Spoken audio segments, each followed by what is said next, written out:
లివిల్ అందరికీ అన్నీ అన్నారు, కానీ ఇవాళ కొందరికి కొన్ని మాత్రమే అనేది ఆచరణలో మనకు కనిపిస్తుంది.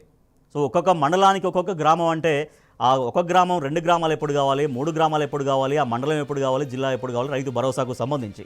సో ఒక్క రైతు భరోసా అనేది ఆన్గోయింగ్ స్కీమ్. అది నిజంగా కొత్త పథకం అంటేనేమో సరే పైలట్గా ప్రయత్నం చేయొచ్చు, బట్ ఆన్గోయింగ్ స్కీమ్కే ఈ రకంగా పైలట్ అన్నారంటే మరి వాళ్ళు చెప్పినటువంటి కొత్త పథకాల పరిస్థితి ఏంటి, అసలు జనానికి సంక్షేమం అందుతుందా అందదా అన్నటువంటి ఈ డౌట్స్ అన్నీ కూడా వస్తున్నాయి, ఆగ్రహాలు వ్యక్తమవుతున్నాయి, ఆవేదన కూడా వ్యక్తమవుతుంది జనం నుంచి. సో ప్రభుత్వం ఎట్లా ముందుకు తీసుకెళ్లబోతోంది, ప్రజల వ్యతిరేకతని ఎట్లా చవి చూస్తోంది అనుకోవాలి. ఇవాళ రాష్ట్రంలో రైతు సంక్షేమం మొత్తం సంక్షోభం దిశగా ఉంది. ఇవాళ రాష్ట్రానికి సంబంధించిన రైతులంతా కూడా అరిగోస పడుతున్న తీరు ఇవాళ మనకు కళ్ళకు గట్టినట్టు ఇప్పటికే కనిపిస్తుంది. ఎక్కడ చూసినా రైతులంతా కూడా రోడ్ల మీదకి ఎక్కిన పరిస్థితి కనిపిస్తుంది. ఇవాళ ఒక రైతు పెట్టుబడి సాయం కింద ఆనాడు బీఆర్ఎస్ అధినేత కేసీఆర్ ఇచ్చి రైతాంగానికి ఒక భరోసానిచ్చారు. రైతాంగానికి ఏదైతే అప్పుల ఊబి నుంచి బయటకు తీసుకొచ్చారు, ఆనాడు ప్రతి ఎకరా ప్రతి గుంట కూడా పచ్చని పంటతో కలకలాడాలి, ప్రతి గుంట కూడా పచ్చని మాగాణంగా ఉండాలని చెప్పేసి ఆనాడు ఆ బీఆర్ఎస్ అధినేత కేసీఆర్ దేశంలో ఎవరు చేయలేని విధంగా ఆనాడు రైతు బంధు పథకం తీసుకొచ్చి తెలంగాణ రైతాంగానికి ఒక ఆత్మబంధు అయ్యారు. కానీ ఇవాళ కాంగ్రెస్ ప్రభుత్వం ఆనాడు 10,000 ఇస్తే ఇవాళ మేము అధికారంలోకి వస్తే 15,000 ఇస్తాం, మూడో పంటకు కూడా మేము ఆలోచిస్తామని చెప్పేసి గొప్పలు చెప్పారు. మూడో పంట దేవుడు ఎరుగు, ఇప్పుడు ఉన్న పంటకే దిక్కు లేకుండా పోయింది రైతు బంధువు అని చెప్పేసి కూడా ఇవాళ రాష్ట్ర రైతాంగం అంతా కూడా ఆలోచిస్తుంది.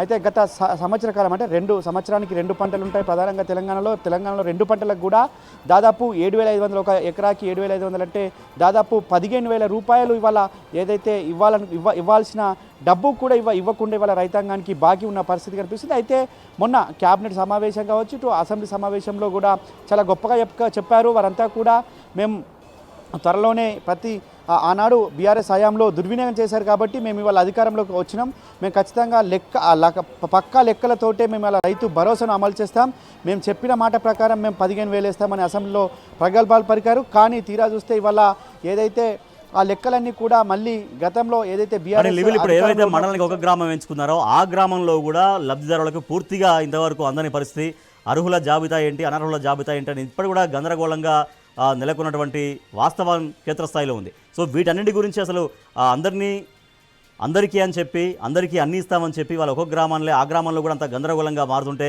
ప్రభుత్వం అట్లీస్ట్ ఎట్లా అమలవుతుంది అన్నటువంటి పర్యవేక్షణ కూడా చేస్తున్నట్టా లేనట్టా?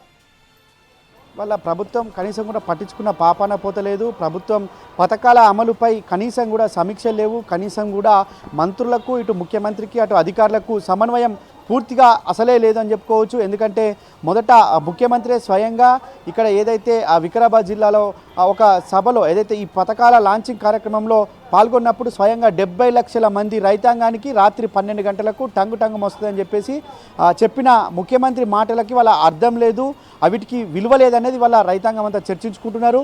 ఆ తర్వాత కొద్దిసేపటికే మళ్ళీ ఇవాళ అర్ధరాత్రి నుంచి మార్చి 31 వరకు కూడా 70 లక్షల మంది రైతాంగానికి రైతు భరోసా నిధులు అందజేశామని చెప్పారు. కానీ తీరా చూస్తే ఇవాళ మండలానికి ఒక గ్రామంలో మాత్రమే ఇవాళ రైతు భరోసా కింద డబ్బులు జమ చేశారు. ఆ గ్రామాలు కూడా ఇవాళ ఏదైతే చిన్న గ్రామాలు ఉంటాయో ఆ చిన్న గ్రామాలు అంటే చిన్న విస్తీర్ణం ఉన్న గ్రామాలు అంటే తక్కువ రైతులు ఉంటారో ఆ రైతాంగంలో కొంత పెట్టుబడి మాత్రమే ఇవ్వాల్సి వస్తుంది. ఆ తక్కువ విస్తీర్ణం ఉన్న గ్రామాలను సెలెక్ట్ చేసుకొని ఆ గ్రామాల్లో మాత్రమే ఇవాళ ఈ రైతు భరోసా కింద నిధులు జమ చేశారు. అంటే ఖచ్చితంగా రాష్ట్ర రైతాంగాన్ని ఇబ్బందులు పెట్టాలనే ఒకే ఒక కుట్రతో ఇవాళ రాష్ట్ర రైతాంగానికి సంక్షేమం కాదు ఒక సంక్షేమం దిశగా తీసుకెళ్లడం భాగంగానే వాళ్ళు ఈ విధంగా చేశారని చెప్పేసి కూడా వాళ్ళ రాష్ట్ర వ్యాప్తంగా ఉన్న రైతులు చర్చిస్తున్నారు. అయితే మండలంలో దాదాపు 20 నుంచి 25 గ్రామాలు ఉంటాయి, కానీ ఒకటే గ్రామాన్ని సెలెక్ట్ చేసుకోవడం అంతర్యం ఏంటని చెప్పేసి కూడా ఇవాళ చాలామంది రైతులు అడుగుతున్న పరిస్థితి కనిపిస్తుంది. వాళ్ళ గ్రామ సభలు పెట్టారు, మరి గ్రామ సభలు ఎందుకు పెట్టారు, మా గ్రామ సభల్లో మా దగ్గర తీసుకున్న ఇన్ఫర్మేషన్ ఏం చేశారు,